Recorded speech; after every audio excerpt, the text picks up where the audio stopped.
The wrong time to dig a well is when you're thirsty. Okay, the wrong time to get prepared for crisis is when the crisis is upon you.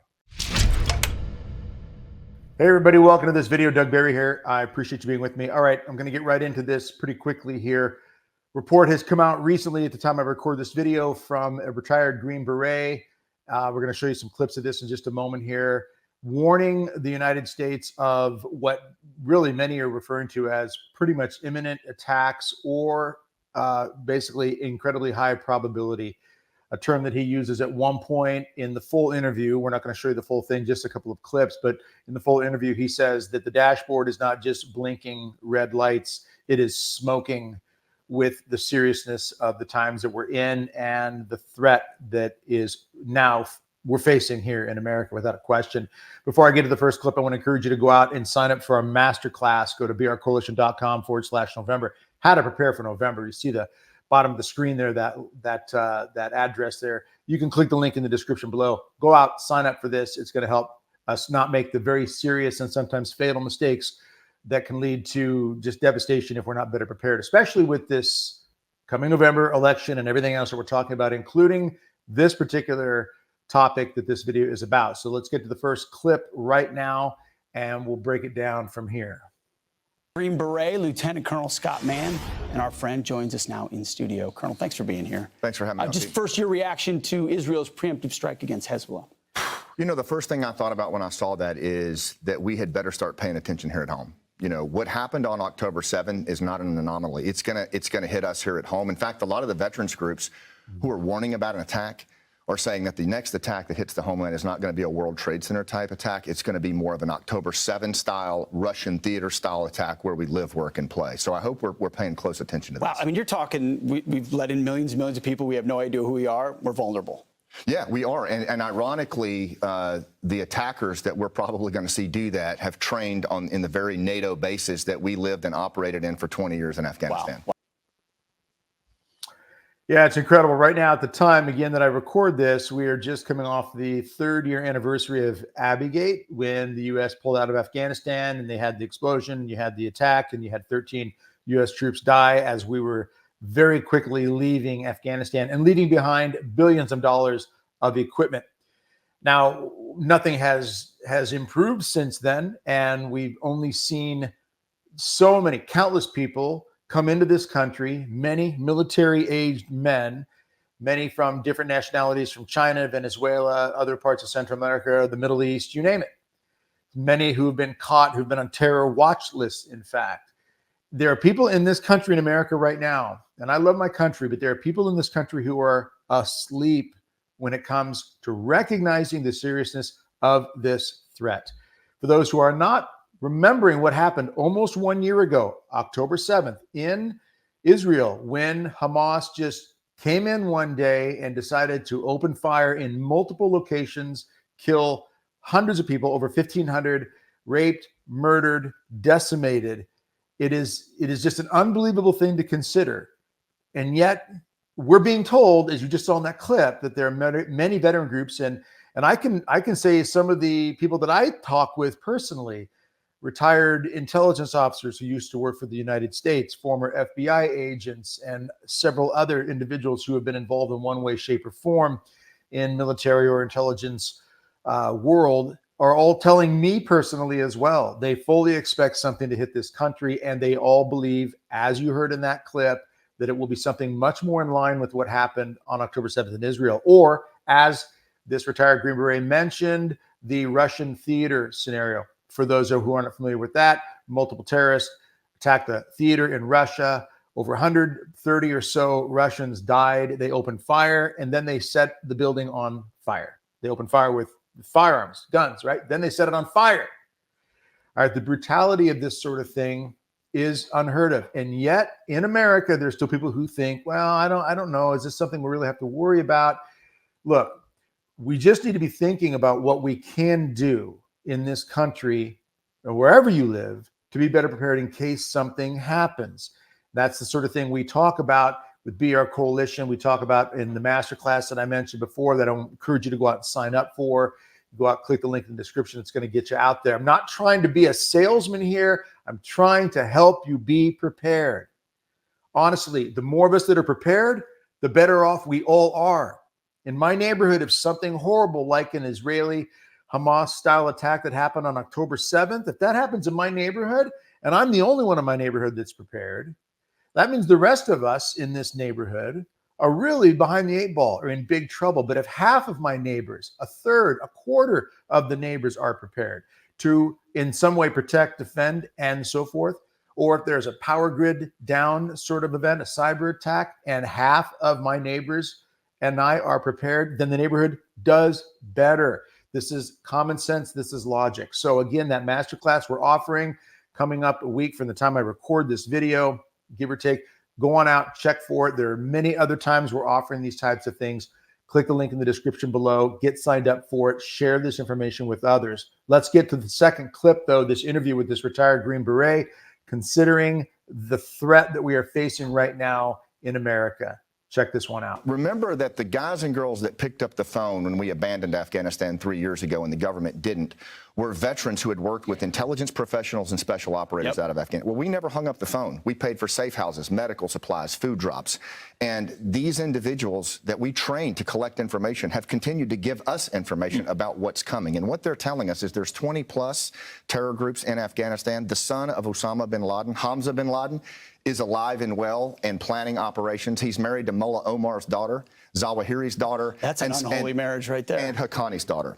And it's coming our way. In fact, we think they're late stage preparation right now. And we're hearing it from some very vetted sources who frankly don't trust our government to give them that information because of the way they left them. And the fact that our government is given $80 million of taxpayer money every 10 days to the Taliban, I mean, it's almost, you have to ask yourself, what planet am I on right now at this 3-year anniversary? So once again, you're hearing it. As he points out, there are multiple veteran groups in America who are in communication and have been with people on the ground in Afghanistan, in the Middle East. From the time we left 3 years ago, they've still been in communication. Understand that. They're getting information from people over there who are saying the preparations to hit us over here in America are ongoing. And as he states in there, late stage preparation. Now, understand this, and I cannot make this any clearer. We may get hit at any moment with something. This is not about fear and panic. I've said this dozens and dozens of times in our BR Coalition work with Indomitable and all the work that we do now. It is not about panic. It is not about anxiety. It is about a sense of urgency, though, and a sense of common sense preparation. And it also, what should be involved in this is accountability for those that God has entrusted to our care. So for those out there who are saying, we're just going to trust God, he's going to take care of everything. God gives us the free will to take steps that are productive or that are destructive. And destructive steps would be oftentimes just really doing nothing, just letting things happen and not taking any precautions whatsoever. Or, for example, make sure that you've got gas in your gas tank, you've got some extra food and water on supply. Make sure you've got a good water filter. Make sure you've got a variety of other basic items that could get you through several days, allow you to move from A to maybe a secondary location for safety and protection, allow you to get a message to or have already communicated with your loved ones. Think about how many of you out there watching right now have students that are in college, you have kids that are in college or high school. Something happens during the day, your kid at high school can't even get home because the city streets are in chaos, as they were on October 7th in various places of Israel. If they coordinate an attack in the United States, as you just heard again from this retired Green Beret, many veterans groups are saying, looks like is coming. They coordinate something in the United States, and we've got serious unrest or gunfire or who knows what may happen. Your kid may not even get home from high school. What have you done to help him or her? All right, let alone your college student kids somewhere else in the country. What have you done? What are you doing to help them be prepared? And it could be as simple as this. If my phone goes down, GPS is down, I can't travel one way or the other, and I don't know how to get somewhere. Do I even have a map, an atlas in my car? This is the sort of thing you provide for your kids. Make sure they've got an atlas. They've got something as simple as a flashlight, something as simple as a water purifier, a simple thing like maybe this sort of thing, item here on hand in case they've got to draw water out of a stream or a lake so they can survive. We can go about 3 days without water and we die. These are very basic things. Now, some might think, well, how does this come into play? And how do we apply that when it comes to dealing with an attack coming from terrorists? Because we don't know what it's going to look like. We don't know how it will affect us. We don't know where we will be when it happens. We don't know if the grid goes down, if basic infrastructure pieces are shut down, like water treatment plants, gas stations, these sorts of things. I don't go anywhere without making sure that my vehicle has at least a half a tank of gas.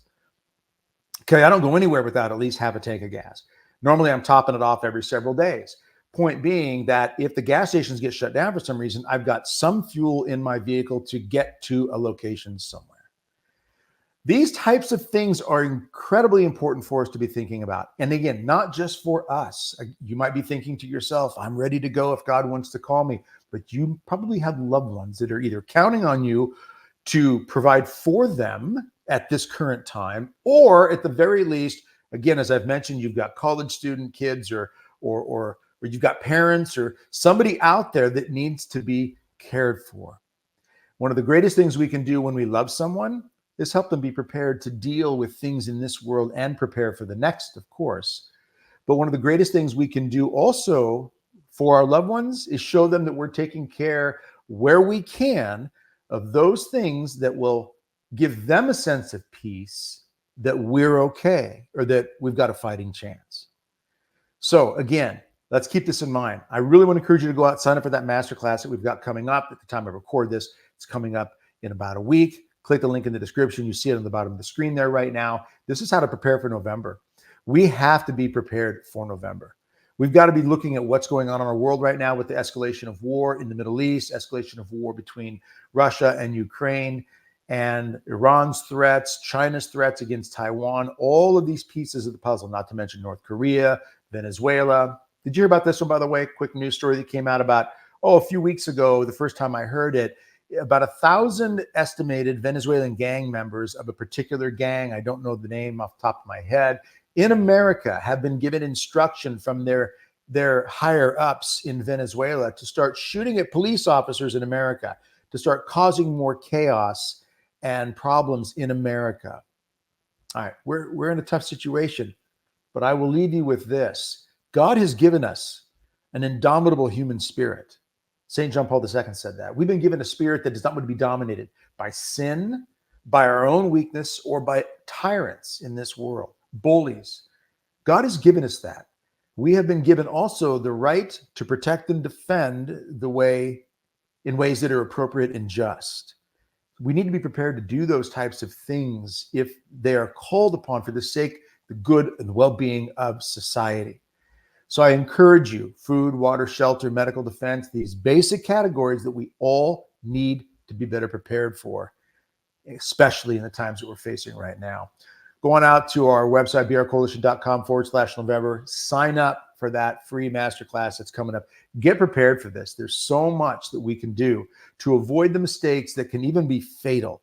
There are serious problems out there, serious mistakes that we make that can lead to serious problems, even fatal problems, if we do not act while we have time. Again, one of my favorite quotes, I like to mention this one, I think it's an important one, is the wrong time to dig a well is when you're thirsty. Okay, the wrong time to get prepared for crisis is when the crisis is upon you. So let's take the steps in advance. All right. God bless and strengthen you. No matter what comes your way, let's be better prepared. I look forward to seeing you soon, hopefully in the masterclass.